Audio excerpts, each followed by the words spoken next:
Soir, Dunkerque de Christopher Nolan. Il raconte l'évacuation des troupes alliées en mai 40. Les équipes ont tourné pendant 6 semaines sur les plages et dans les rues de la ville. Aujourd'hui, c'est un circuit touristique et vous pourrez peut-être y croiser l'un des figurants qui se retrouvait un peu par hasard en tête d'affiche, Charlotte Gillard, Pauline Juvigny.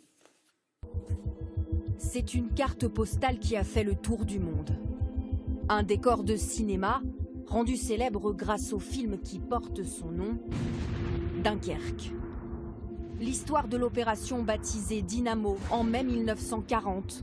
L'évacuation miracle de 300 000 soldats britanniques, pris au piège dans la ville par les Allemands. 75 ans plus tard, Christopher Nolan transforme la plage en champ de bataille. 1500 figurants sont mobilisés jour et nuit. Le meilleur job d'été du monde si l'on en croit Maxime et Mathias, étudiants à l'époque.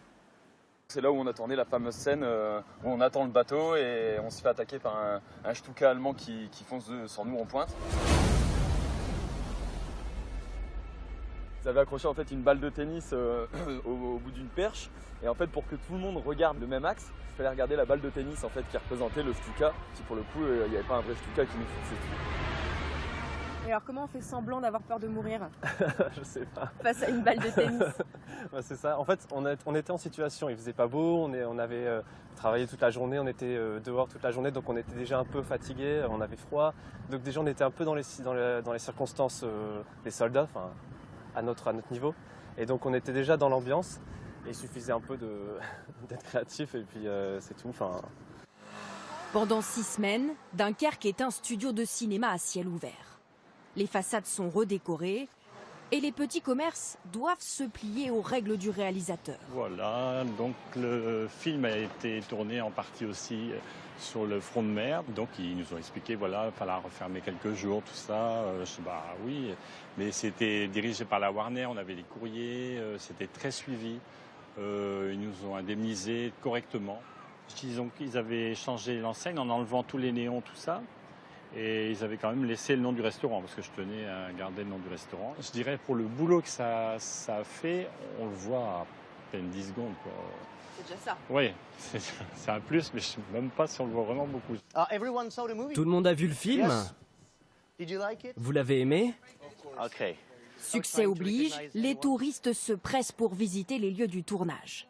Si bien que le guide a dû perfectionner son anglais et adapter son parcours. Il y a quelques années, on voulait faire quelque chose pour parler de l'opération Dynamo. Mais on nous a dit, tout le monde s'en fiche, c'est une défaite, personne viendra voir ça. Et finalement, Christopher Nolan a fait le job. Ces rues sont le théâtre des barricades pendant plusieurs jours. Là, tout était bloqué ici, puisqu'ils ont tourné dans la rue derrière, ils ont tourné ici, et ils ont tourné également la maison qu'on aperçoit au bout. On peut voir, c'est ici qu'étaient les sacs de sable. Donc ces sacs de sable sont restés 2 semaines dans la rue. Donc effectivement, au niveau de la circulation, c'était très compliqué. Les gens avaient le numéro de l'équipe de quelqu'un de la production pour appeler, comme c'était pas fait pendant les vacances, les gens devaient aller au travail, emmener leurs enfants à l'école. Donc ils appelaient pour dire, ils utilisaient le même vocabulaire que pendant la guerre. Ils voulaient passer en zone libre ou rentrer en zone occupée, la zone de tournage. Et après, ici dans cette rue, les gens sortaient les tables et les chaises tous les soirs pour prendre l'apéro avec les techniciens de l'équipe du tournage. Les enfants étaient autorisés à jouer dans les sacs de sable qui servaient de décor, à jouer avec les répliques de fusil. Donc les gens ici ont un super souvenir. Des souvenirs plein la tête et des destins chamboulés. Malgré lui, Mathias Novey est devenu le visage du film. Il a fait la une des plus grands magazines à 22 ans à peine. Je me suis vu, j'ai halluciné. C'était impressionnant. Parce que quand on vient sur le tournage sur la figuration, on se dit on est parmi 1500, on va pas nous voir, ou alors en tout petit, il faudra vraiment chercher de l'image à telle seconde.